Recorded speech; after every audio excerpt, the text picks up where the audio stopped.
Muchísimas gracias a ustedes, primero que todo, por estar aquí presentes en esta hora de almuerzo.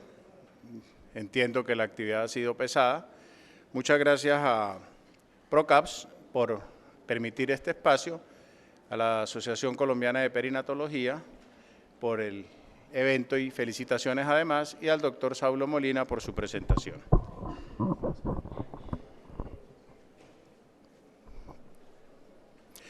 Bueno, esta imagen es muy común dentro del embarazo. Entiendo muy bien por lo que he visto y por las charlas que he estado, que se ha hablado mucho de tecnología, y eso está muy bien. Se ha hablado mucho de los últimos avances, sobre todo en la parte de ultrasonido, eso está muy bien, pero de pronto si bajamos un poquito a donde están las embarazadas en la cotidianidad de su gestación, vamos a ver esta imagen, y precisamente hoy lo que vamos a tratar es de entender un poquito más el tema de las náuseas y vómitos en el embarazo y cómo manejarlas y qué alternativas nuevas podemos tener que nos dé no solo la eficacia, sino la tolerabilidad y la seguridad que le exigimos a cualquier medicación en cualquier momento de la vida y más en el embarazo. Las náuseas y vómitos en el embarazo, generalmente, hoy en día el embarazo se diagnostica con la menorrea y la prueba de embarazo, pero durante mucho tiempo y aún hoy en día pueden ser la primera manifestación de que la mujer está embarazada. Puede ser muy común. Se calcula que 4 de cada 5 embarazadas presentan náuseas y vómitos, y desde la tercera semana después de la menstruación se puede presentar el cuadro clínico con un pico de incidencia entre las 8 y las 12 semanas. O sea, aproximadamente entre el segundo y el tercer mes es cuando se exacerba la sintomatología de náuseas y vómitos. Y usualmente después de tercero o cuarto mes se resuelve. Usualmente después de este tiempo ya la embarazada pasa su época de las náuseas y los vómitos. La persistencia de síntomas a las 14 semanas se ve en el 60% de los casos, a las 16 semanas en menos del 20%, a las 20 semanas en menos del 10%, y en la segunda mitad del embarazo solamente 1 de cada 10 mujeres embarazadas puede presentar náuseas y vómitos. Son autolimitados, constituye la condición médica más común por la cual una embarazada siente malestar, y sus costos son muy grandes en términos no solamente económicos, como está en la diapositiva, sino en términos de calidad de vida en el embarazo. Motiva frecuentes consultas al médico general y al obstetra, se desencadena por múltiples situaciones como el movimiento, el ardor en el estómago, los olores, alimentos, etcétera, y se suele subestimar sus alcances, y hoy en día se considera una de las enfermedades más subtratadas en la práctica de la ginecobstetricia. ¿Por qué se produce el vómito? Bueno, el vómito es un mecanismo motor complejo, bien coordinado, y que los seres vivos nos acompaña a los seres vivos. Es un acto reflejo que afortunadamente todos tenemos.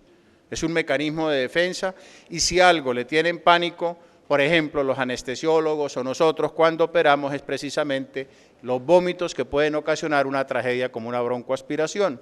Tiene un mecanismo para que se produzca muy claramente entendido, y el hecho de que se contraiga simultáneamente el píloro y se relaje el cardias hace que el contenido del estómago ascienda al esófago y sea expulsado a través de la boca. Esos impulsos son conducidos por el vago y el simpático, y hay múltiples neurotransmisores implicados en esta situación, en lo cual resalto la histamina, en razón que es uno de los temas que voy a tratar después de este principio.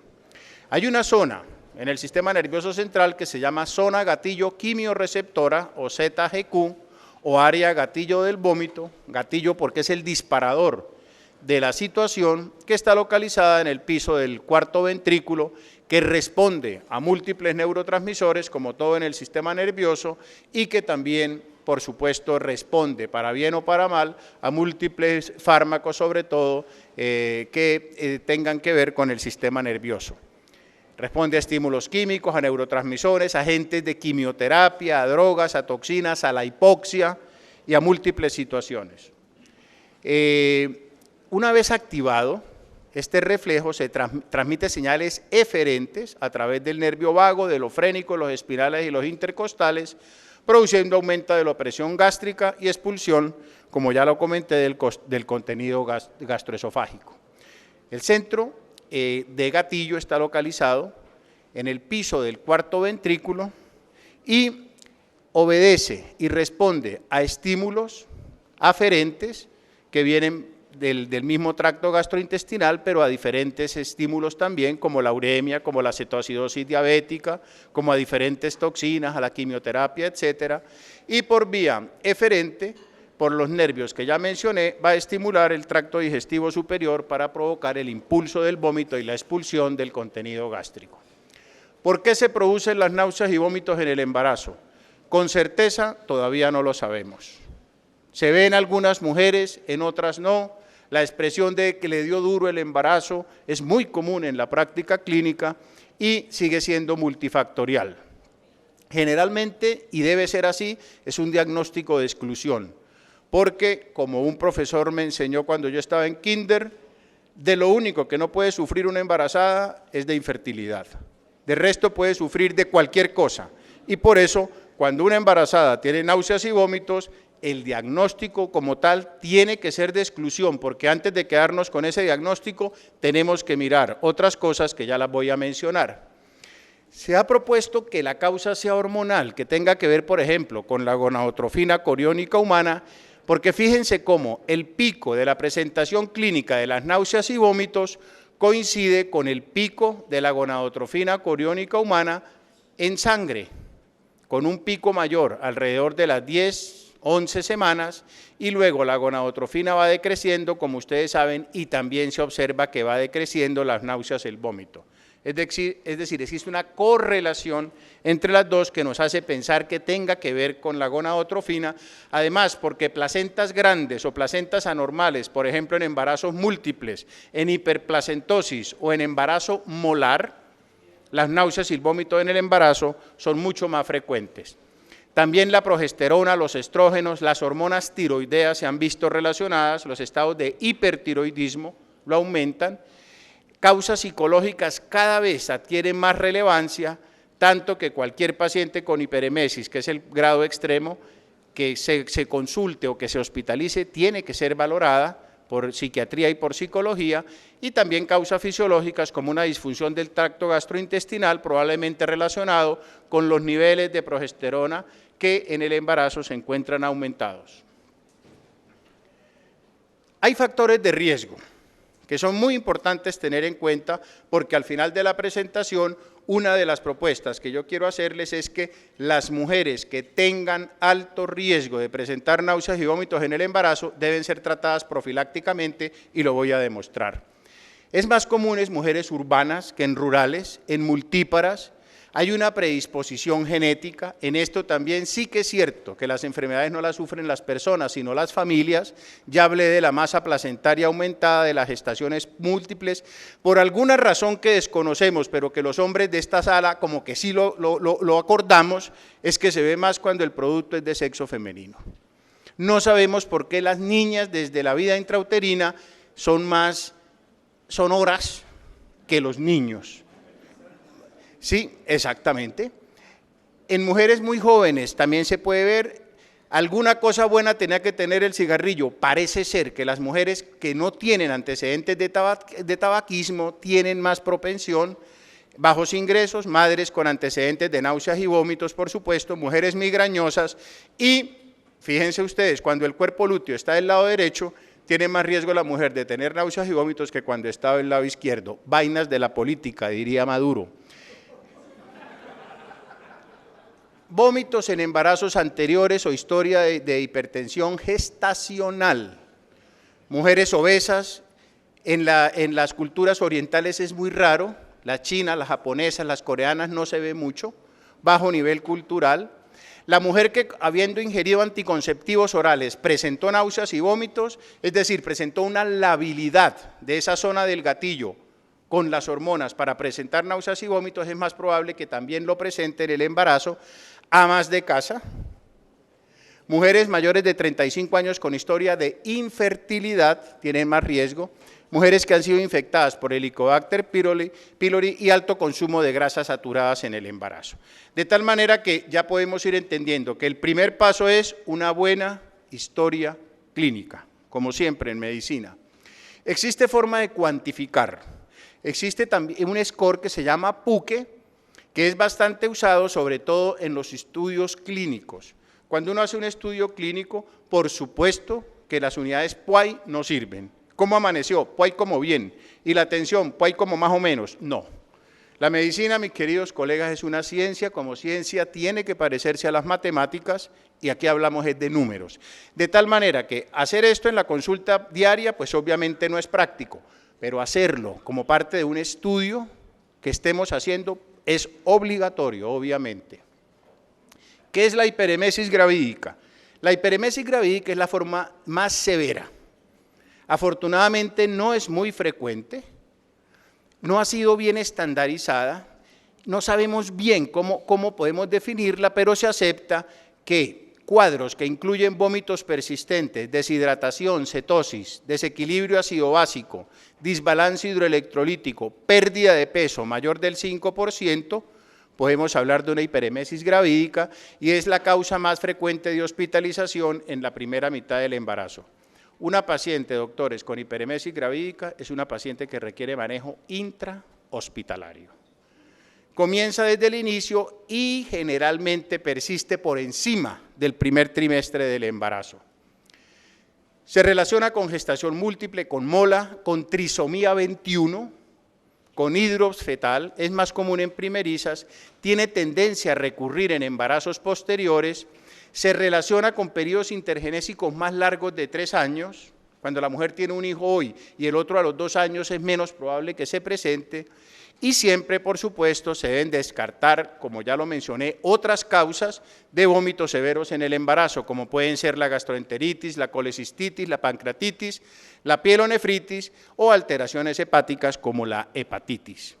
Puede complicarse seriamente con deshidratación, desequilibrio hidroelectrolítico, inclusive puede producir deficiencia de tiamina con encefalopatía de Wernicke, que es un cuadro, como ya ustedes saben, bastante serio. El diagnóstico diferencial de las náuseas y vómitos del embarazo incluye muchísimas patologías y aquí no puedo dejar de mencionar aquella hermosa frase de Hipócrates en uno de sus aforismos que dice: quien bien diagnostica, bien medica, obviamente.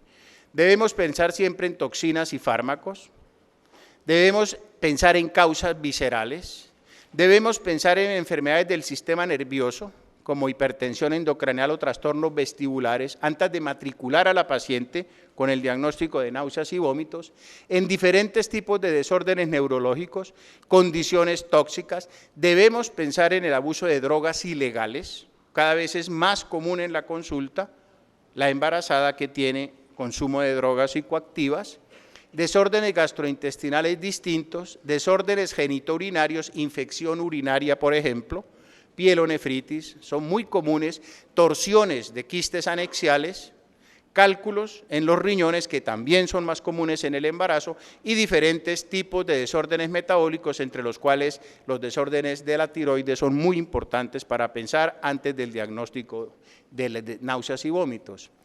Las condiciones psicológicas son muy importantes, cada vez en nuestras consultas vemos más desórdenes de la alimentación como bulimia, anorexia nerviosa, otras causas de hiperemesis como hígado graso.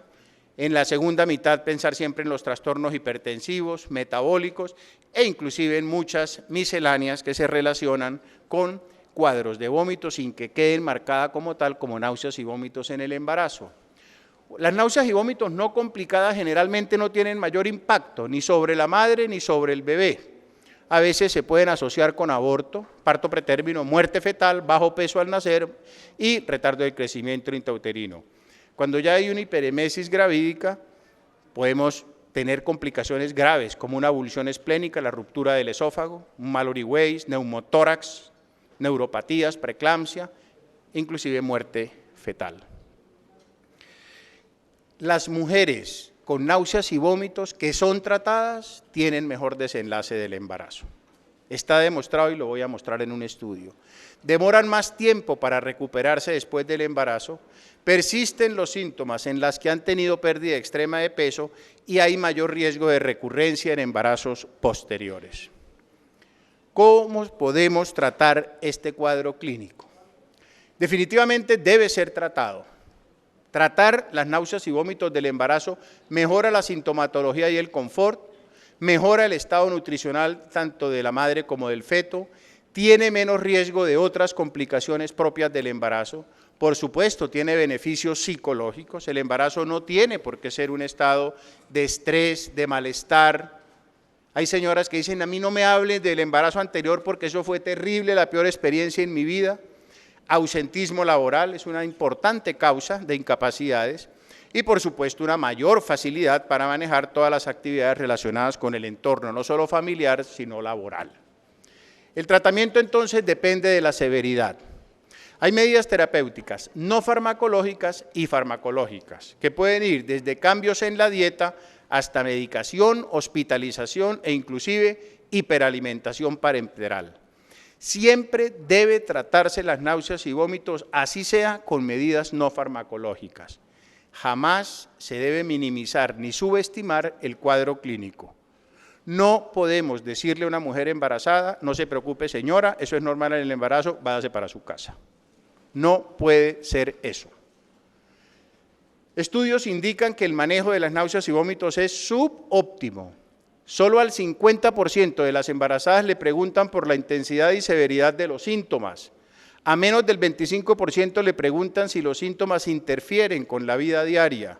Y solo al 27%, una de cada 4 le dicen, señora, hay solución farmacológica para su problema. El manejo no farmacológico incluye medidas dietéticas, las famosas galletas de soda que se siguen usando, soporte emocional, algunas mujeres pueden presentar depresión, se debe pedir una consulta especializada con psiquiatría o psicología si se sospecha violencia doméstica. Ustedes no se imaginan la cantidad de mujeres embarazadas que sufren violencia intrafamiliar, inclusive en estratos altos, y el médico simplemente porque no lo pregunta, no se entera. La mayoría de las mujeres, hay evidencia que demuestra que ante la pregunta del médico si tiene o no episodio de violencia intrafamiliar, la mayoría de las mujeres van a responder que sí, si la tienen, y lo comentan. Si no preguntan, no lo comentan. Abuso de sustancias tóxicas o antecedente de enfermedad psiquiátrica. Muchas veces se oculta porque la enfermedad psiquiátrica sigue siendo estigmatizada en nuestro medio. Siempre indagar por ese tipo de patologías. También se ha usado la acupresión, ustedes todos conocen esto. No voy a detenerme a hablar de ello porque la evidencia es pobre y porque realmente no es universalmente aceptado, así como tampoco la acupuntura. ¿Puede servir? Puede, pero no voy a mencionar el tema. También se habla del ginger, el jengibre. De hecho, existe una presentación. Es la única intervención no farmacológica que recomienda ACOG, con una dosis que va entre 250 y 1000 miligramos al día. Su seguridad no está determinada, pero realmente no se considera una droga que tenga mayor problema en el embarazo y no tiene clasificación de la FDA porque no se considera fármaco. La FDA solo da clasificación A, B, C, D, E, que ya la voy a mostrar, en los fármacos. Estimula la motilidad gastrointestinal, el flujo de saliva, se dice que estimula la producción de enzimas y no solo se usa en el embarazo, sino también se ha usado en cinetosis, quimioterapia o posquirúrgico. También se ha visto que puede inhibir el crecimiento del Helicobacter pylori. Este es un buen metaanálisis, una buena revisión relativamente frecuente del año pasado que encontré y que habla que el ginger no afecta significativamente los episodios de vómito en el embarazo, una vez que se revisó el metaanálisis. Pero también dice que no hay afectación en cuanto a seguridad. Por esa razón, podría ser una alternativa más o menos placebo. Y el manejo farmacológico incluye diferentes puntos. Aquí quiero compartir con ustedes una pequeña reflexión. La medicina, colegas, es un negocio probabilístico, no determinista. Cuando uno hace medicina, lo único que está haciendo es trabajar con factores de riesgo, nada más. siendo factor de riesgo una característica que haga que un individuo o una comunidad tenga mayor o menor probabilidad de tener un daño o un beneficio. Todo lo que uno hace es eso. Un ejemplo sencillo es que aquí yo veo que los únicos que tienen riesgo de hiperemesis gravídica pues son las mujeres, porque a los hombres no les da. Eso es todo lo que uno hace en medicina. Y el riesgo cada vez adquiere más importancia.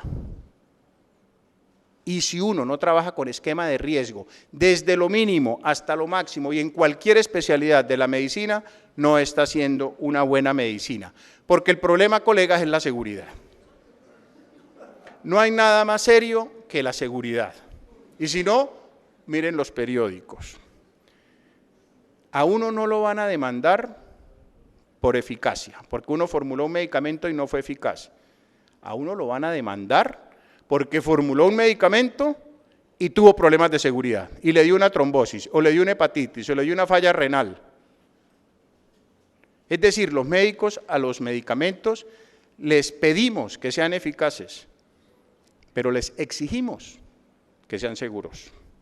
No se les olvide, los estudios clínicos, el fase 1 es de seguridad, solo el fase 3 es de eficacia.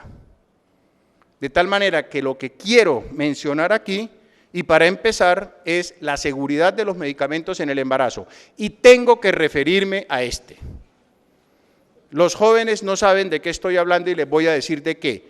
Los que estamos acumulando ya varias juventudes, como mis colegas aquí de la primera fila, compañeros de pupitre allá en épocas hermosas, saben de qué estoy hablando. Estoy hablando, doctores, de la talidomida. Talomid, nombre comercial. La talidomida fue desarrollada por una muy importante compañía farmacéutica alemana y se comercializó entre el 58 y el 63 como calmante y tratamiento de las náuseas y vómitos del embarazo.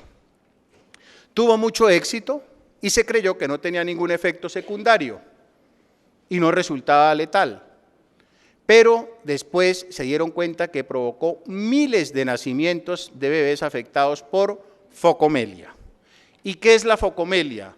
La focomelia, que viene del griego foque, que significa foca, y melos, que significa miembro, me estoy refiriendo a los 4 miembros, los 2 superiores y los 2 inferiores, es una enfermedad que se manifiesta por una malformación de origen teratogénico consistente en ausencia de elementos óseos y musculares en el miembro superior o inferior, quedando reducido a un muñón o una prominencia que se implanta a nivel del hombro, de la cintura y que asemeja las aletas de una foca. Puede afectar a un miembro o a varios. Esta es la focomelia. Entonces, con la talidomida hubo muchísimos bebés que nacieron con focomelia y que provocó inclusive una portada de la revista Time. Es todo un paradigma de la medicina, la talidomida. Entonces, ¿qué pasó? Que ningún médico después de la década de los 60 y 70 se atrevió a tratar las náuseas y vómitos en el embarazo con nada, galletas de soda, agua y agüita de pescado. La FDA tiene muy claramente estipulado la clasificación de los medicamentos en el embarazo y su potencial teratogénico, que la ven ustedes en la diapositiva, está traducida, siendo A, sin ningún riesgo, en estudios controlados en mujeres embarazadas, o sea, es el top. Se han hecho estudios controlados con placebo en mujeres embarazadas y no mostró diferencia entre un grupo y el otro. Quiere decir, totalmente seguro. Hasta el último, que es E, que es una contraindicación absoluta en el embarazo. Evidencia positiva de riesgo teratogénico. Aquí podemos poner a la talidomida. Y si se me permite un ejemplo cotidiano, a la isotretinoína, que se usa para el acné, ustedes saben. Paciente que nos llegue a nosotros con acné de sexo femenino es paciente que sale con la isotretinoína y sale con la misma fórmula del anticonceptivo oral, ojalá antiandrogénico, que nos sirve para las dos cosas. Entonces, esta clasificación es muy importante. Sigo hablando de seguridad. El manejo farmacológico, después del desastre de la talidomida, todos los antieméticos dijeron, eso está contraindicado, chao. Vuelvo y repito, más importante que la eficacia es la seguridad. ¿Qué dijeron los médicos? Hombre, que sigan vomitando, yo no me voy a exponer. Los antihistamínicos se consideran B, el ondansetron B, la fenotiacinas C, la metoclopramida B, estos son medicamentos que hemos usado. Los corticoides B, algunos C, la piridoxina y la doxilamina, los dos se consideran categoría A. Eso es muy importante. Los medicamentos actúan en diferentes vías del vómito, no quiero detenerme en eso, y quiero hablar ligeramente de los que hemos usado y seguimos usando, porque nos toca además. La metoclopramida, por lo menos en Bogotá, es de los que más usamos. Estoy seguro que en las demás ciudades también. Es un fármaco gastrocinético, categoría B. Sabemos que incrementa la presión del esfínter esofágico inferior, que corrige la disritmia gástrica, se usa en múltiples situaciones donde hay náuseas y vómito, en quimioterapia, en cirugía, casi que es una conducta que el anestesiólogo cuando ya va a revertir la paciente, le coloca, además de todo ese poco de cositas que colocan, una ampollita de metoclopramida. Porque si algo a uno en cirugía lo inquieta a las pocas horas después del cuadro quirúrgico o al otro día, doctor, su paciente no ha hecho sino vomitar. Eso le daña el día a cualquiera. Bloquea receptores dopaminérgicos centrales y en el 2009 la FDA emitió una advertencia en recuadro negro debido al riesgo de disquinesia tardía con el uso crónico. Otro medicamento que se usa mucho en náuseas y vómitos y cada vez más es el ondansetron. Y algunos colegas perinatólogos tienen ahora la moda de tratar las náuseas y vómitos con ondansetron. El ondansetron, doctores, no es para las náuseas y vómitos del embarazo, perdónenme. Al menos no es el primer paso. Es la tercera línea, según recomienda ACOG, para las náuseas y vómitos del embarazo. He visto colegas que lo formulan de arrancada. Y es una mala práctica clínica, doctores. Es efectivo en quimioterapia, eso sí, e inclusive en posoperatorios. Y aún así, en la mayoría de las clínicas no es la primera opción ni siquiera en el posoperatorio, quizá es la segunda. Bloquea receptores de histamina y también actúa periféricamente y no tengo duda de que es un gran antiemético, pero no para lo que estamos hablando. Voy a hablar entonces de una molécula que incluye en su fórmula la doxilamina y la piridoxina. La piridoxina, o análogo de la vitamina B6, pertenece a las vitaminas del complejo B, es hidrosoluble, es categoría A en el embarazo y ha sido usada desde 1942. Cuando estaba preparando esta presentación me acordé de uno de mis profesores allá en Kinder que me dijo, ¿por qué será que lo nuevo de la medicina está en los libros viejos, Ala? La piridoxina es una coenzima que interviene en múltiples procesos químicos, no solo en náuseas y vómitos, interviene en múltiples procesos, generalmente procesos que están relacionados con los neurotransmisores, participa en cantidades de reacciones químicas y bioquímicas en el organismo, se absorbe en el yeyuno, se metaboliza en el hígado, se elimina por riñón. La dosis usada generalmente es de 25 miligramos cada 8 horas, 75 al día. La dosis del producto tiene 100. No tiene efecto teratogénico y la toxicidad materna solo se alcanza por encima de 2 a 6 gramos al día. Es un medicamento seguro. La doxilamina es un antihistamínico y antiemético que pertenece al grupo de la etanolamina. Son sedantes de primera generación, más eficaz y seguro que las fenotiacinas, que dicho sea de paso, también las hemos usado para esto. No sé si ustedes se acuerdan de la clorpromacina, de la levomepromacina. Todavía yo me acuerdo cuando estaba en kinder que se trataban los vómitos con Largactil, con Fenergan. Así se trataban, tanto en Bogotá como en Cali. En combinación con vitamina B6, la doxilamina previene náuseas en las embarazadas. Tiene una acción inhibidora sobre receptores muscarínicos y por eso tiene también una acción anticolinérgica, que voy a hablar algo de eso. La combinación se hace con 10 miligramos de piridoxina y 10 miligramos de doxilamina. Fue el primer medicamento específico durante más de 30 años, el Bendectin. Ahora se llama Diclexis en los Estados Unidos y lo produce el laboratorio Duchesneau en el Reino Unido se llama Devendox. La combinación tiene un efecto sinérgico entre una y la otra. Se usó durante muchos años para tratar las náuseas y vómitos en el embarazo, es decir, los años que coincidieron y fueron después del desastre de la talidomida. No obstante, que múltiples estudios demostraron que no incrementaba el riesgo de efectos congénitos, en el 83 el fabricante se mamó de que lo demandaran y lo sacó voluntariamente del mercado. Entonces, ¿qué pasó? Que las náuseas y vómitos se incrementaron 2 a 3 veces.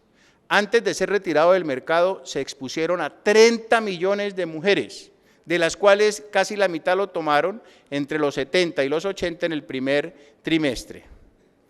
En el año 99, la FDA publicó una declaración que dijo no es teratogénico.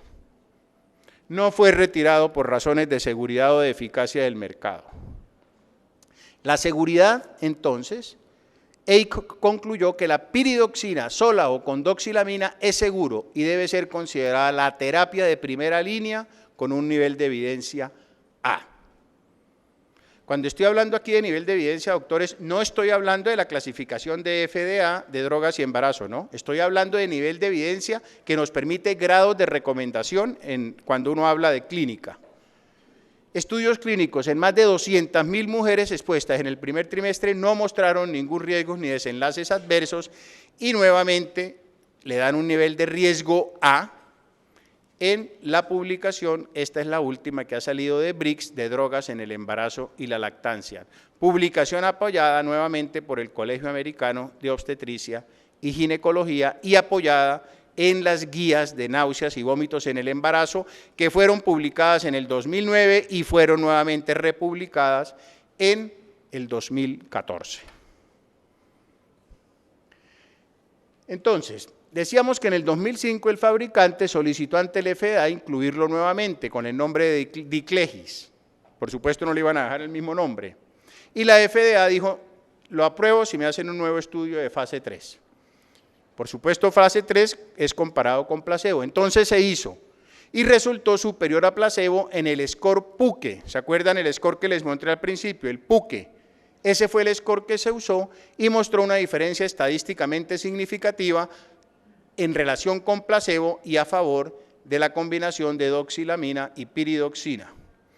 19% de las mujeres tomaron 2 tabletas al día, 21% 3 tabletas al día y casi 2 de cada 3 pacientes tomó 4 tabletas al día. Ya les voy a hablar de la posología. Se mostró mejoría de la calidad de vida a las 2 semanas, requirieron menos medicación de rescate. ¿Qué es medicación de rescate? Doctor, yo sigo vomitando, toca que me dé otra cosa. Lo más interesante de este estudio fue que la mitad de las mujeres solicitaron continuar el tratamiento después del estudio. Señora, ya el estudio se acabó. Doctor, hágame el favor y me sigue dando eso. Muy importante. Y entonces, en abril de 2013, hace solamente 2 años, FDA le dio su aprobación con categoría A. ¿Por qué razón? Porque durante 4 décadas de su uso mostró la evidencia de seguridad y eficacia que todos requerimos en el embarazo. Entonces, la combinación es presentada como la terapia de primera línea para el manejo bioral de náuseas y vómitos en el embarazo, con estudios muy importantes y fue publicado en el New England Journal of Medicine en octubre del 2010 con esta recomendación de ACOG como terapia de primera línea. ¿Quién más recomienda la combinación como terapia de primera línea?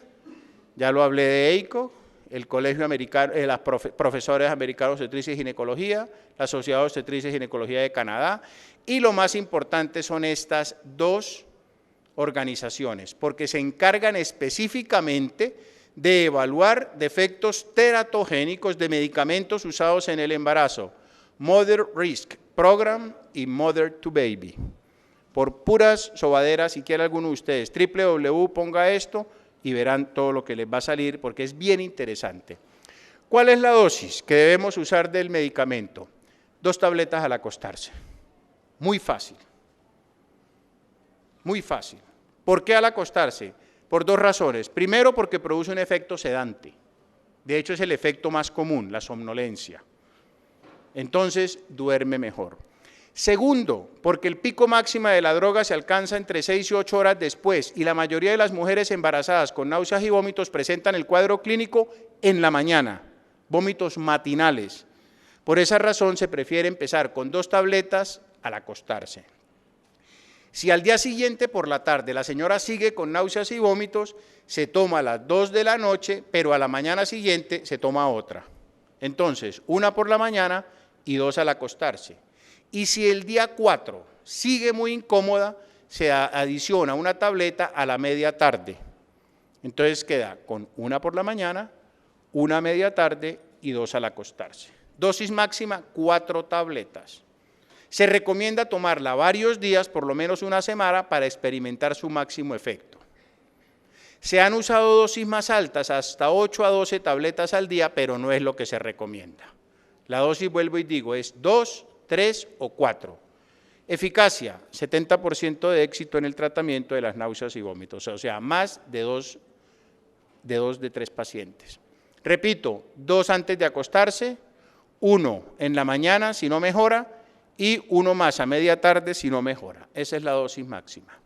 Esta es una guía de náuseas y vómitos en el embarazo que me pareció práctica, amable al médico, fácil, y es de la sociedad canadiense, la de guía de EICO, que es más o menos similar, y simplemente, yo sé que esta es una prueba de agudeza visual que les estoy haciendo a ustedes, pero lo que dice aquí, créanme, yo no digo mentiras, dice que se debe empezar con la combinación de piridoxina y doxilamina en las dosis que he mencionado. Y si hay necesidad de rescate, el rescate se debe hacer con dimenidranato, que es una droga que también hemos escuchado muy, el popularísimo Mareol. El popularísimo Mareol, el Dramamine, bueno para dormir también, un sedante. Ellos recomiendan también como segunda opción la prometacina. Es lo que ellos recomiendan. Y si no hay deshidratación, ahí sí pasamos, por ejemplo, a metoclopramida, a ondansetron. Y si hay deshidratación, por supuesto, el tratamiento ya es un tratamiento de una paciente hospitalizada. Se ha visto que el hospitalizar a las pacientes con hiperemesis, aunque no se les dé medicación distinta a doxilamina, piridoxina, mejoran. Quizá porque las hemos sacado del entorno hostil que para muchas mujeres embarazadas y no embarazadas significa el hogar. Y eso lo vemos. No hay diferencias en cuanto a dar las diferentes razas, no hay datos de insuficiencia hepática, no hay datos de insuficiencia renal y por debajo de los 18 años no se ha establecido su uso. Ojo, no quiero decir que no se pueda usar en adolescentes. El embarazo en adolescentes, ustedes saben que es un problema gravísimo ahora para nosotros. No es que no se pueda usar, es que los estudios clínicos que se han hecho en pacientes mayores de 18 años. Se contraindica en pacientes con hipersensibilidad a doxilamina u otro antihistamínico de la misma familia o cualquier otro, o a la piridoxina. Intensifican y prolongan los efectos de los anticolinérgicos, sobre todo la sequedad en la boca, que es otro evento adverso. Se debe usar con precaución por acción anticolinérgica en todos los pacientes pues, que sabemos que pueden tener aumento de la presión intraocular, glaucoma, obstrucción del cuello de la vejiga, etcétera, etcétera. La reacción adversa más común, ya lo dije, es la somnolencia, que puede verse inclusive en más del 5% de las mujeres, y se puede ver boca, nariz y garganta seca, somnolencia, cefalea, dolor o debilidad muscular, estreñimiento, diarrea, erupción cutánea. Raro, pero hay que tenerlo en cuenta porque puede presentarse. Finalmente, evidencia. Les traje, hay mucha evidencia, pero les traje lo que consideré más relevantes y más actuales, porque les digo que esto tiene más de 40 años. El doctor Gideon Coren es un doctor de la Universidad de Toronto en Canadá, que es el papá de las náuseas y vómitos en el embarazo, el non plus ultra, el de aguadas. Y este doctor tiene esta publicación del año 2010, en el cual hace un estudio controlado con placebo, en náuseas y vómitos en el embarazo. ¿Perdón? Doble ciego, como un estudio fase 3, en el cual trabaja con diclectin, ya lo mencioné que es el nombre de la fórmula ya, y la conclusión es que es efectivo y bien tolerado en el tratamiento de náuseas y vómitos en el embarazo, diferencia estadísticamente significativa. Esta es otra publicación de la Universidad de Texas que es una revisión de la intervención farmacológica temprana. Y este es un mensaje que quiero dejar, doctores. No esperen, como se dice coloquialmente, que coja vuelo el problema. Si se puede tratar temprana o profilácticamente, están haciendo ustedes una buena medicina. Y fíjense que este es un estudio, nuevamente del grupo canadiense, en el cual el tratamiento preventivo de náuseas y vómitos en el embarazo, las conclusiones estadísticamente significativos hablan de que el tratamiento es superior que empezar solamente cuando los síntomas ya han ocurrido. O sea, evidencia clara, contundente y estadísticamente significativa que el tratamiento profiláctico sí paga.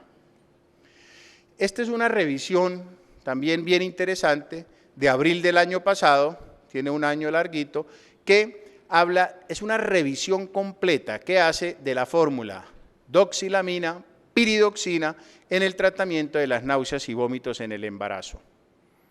Y nuevamente hace énfasis en la eficacia de la dosis, en la categoría A que le da la FDA y lo coloca como terapia de primera línea en el manejo de las náuseas y vómitos en el embarazo.